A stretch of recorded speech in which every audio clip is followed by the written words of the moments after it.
The constant pressure changes from the aggressive dive schedule of the past few days had taken its toll on some of our divers, and that's why today only 2 remained aboard the Sharky for the last dives of the trip.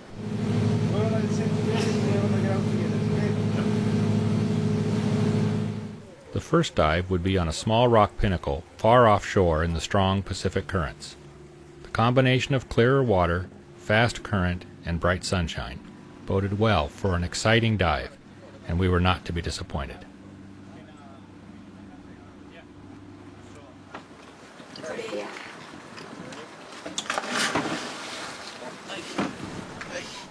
You can get some idea of the speed of the current by watching how far away the rocks are as we started to jump in. Then, just a few moments later, look how we're only a few feet away as we started our descent.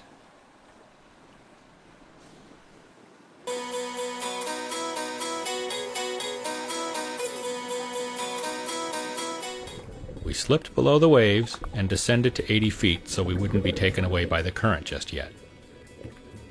Almost immediately, we were surrounded by huge schools and a broad diversity of fish, unlike anything we'd seen so far. Both the soft corals, seen here in yellow, and the hard corals, in white, were also in abundance.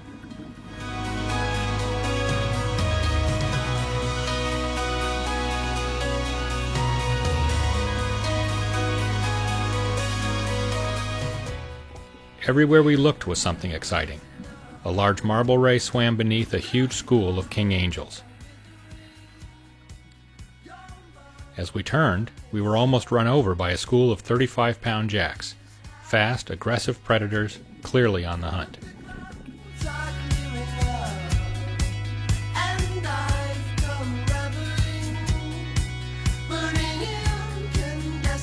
We hugged the bottom here for some time, just trying to take in as much as we could of this spectacle.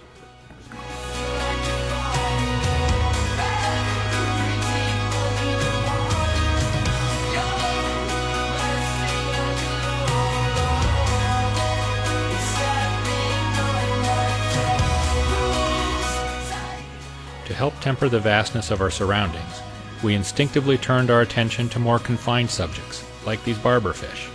So named, I assume, because their first few dorsal rays suggest wild hares in need of a cut.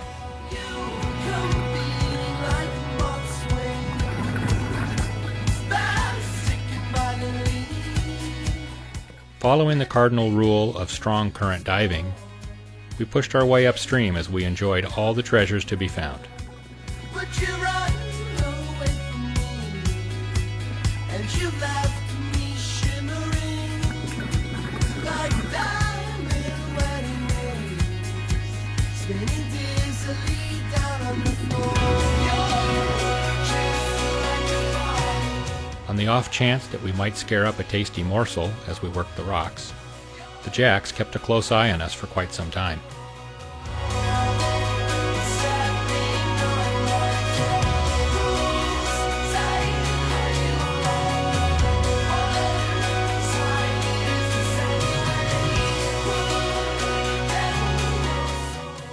One of the noteworthy treats was finding this adult male white-tailed Gregory, wearing his iridescent blue cap in hopes of attracting a suitable mate.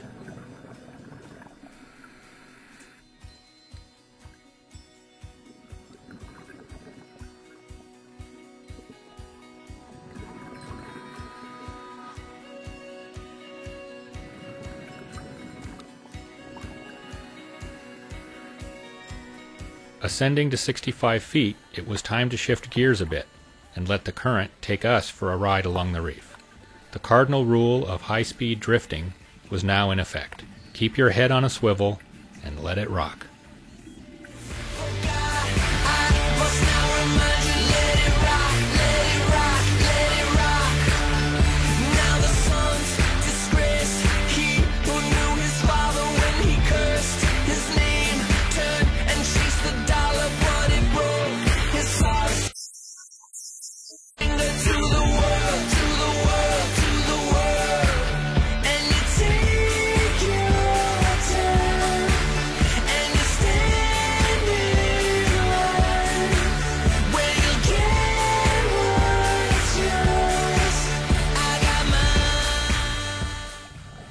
before we were too far out to sea, we ended our drift by completing our safety stop holding on to nearby rocks.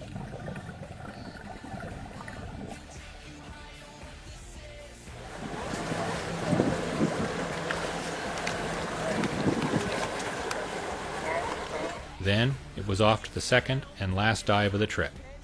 But with irritated sinuses, Matt wisely decided to take a pass. So with Ivan in tow and fresh nitrox tanks on our backs, we made our last entry.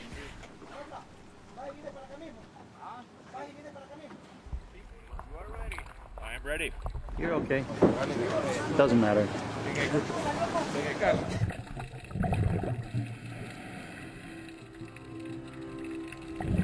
This dive was shallow, and so we stretched our bottom time to the limit of 1 hour. We first noticed this group of juvenile blue-striped grunts timidly swimming among the rocks.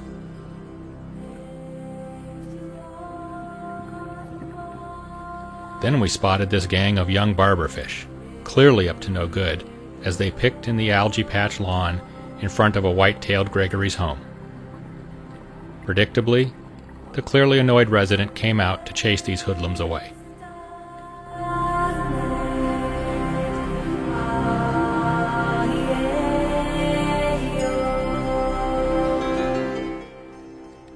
When we saw these razor surgeonfish suddenly spook, we turned to see the resident bully of this reef, a gray Galapagos shark.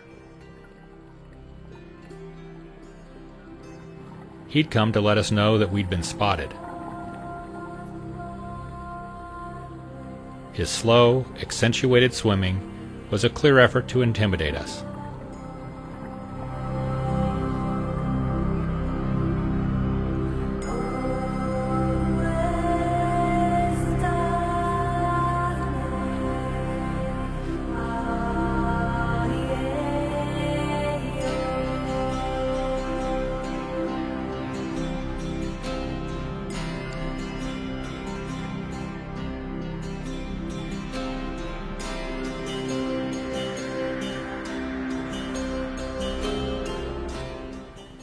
But when his attempt to sneak around behind us failed, he gave up the effort and quickly moved on.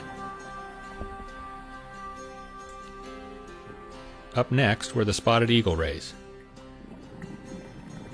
Initially, we saw them just at the edge of the gloom. But with a little quiet swimming, I was able to get much closer. And with a little more effort, I was actually able to quietly cut one out of the herd and slowly work it around and back toward Ivan so he could get a closer look as well.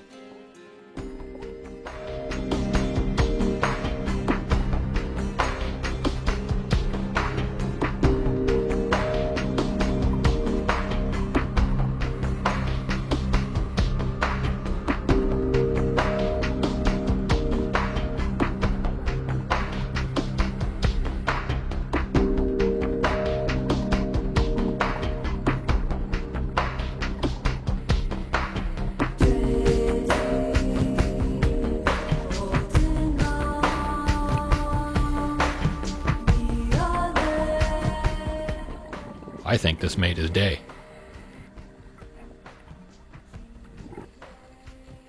As we came around, we stumbled on the barberfish delinquents, back at the white-tailed Gregory home, fixing for another scolding.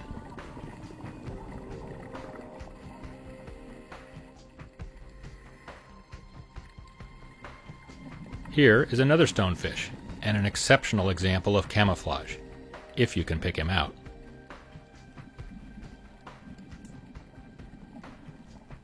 I'd never seen a conch snail out and about like this before, and I was surprised at how garish the red and purple spotted coloring is on their foot.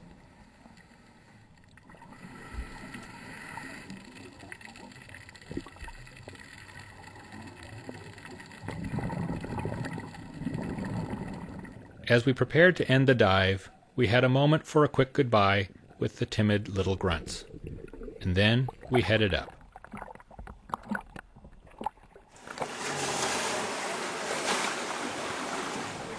Wow. Wow. Very, very good dive. Yeah. Very, very good dive. Felt like you guys were down for quite a while. Yeah, maybe not. could have gone for a while longer. I'm sure.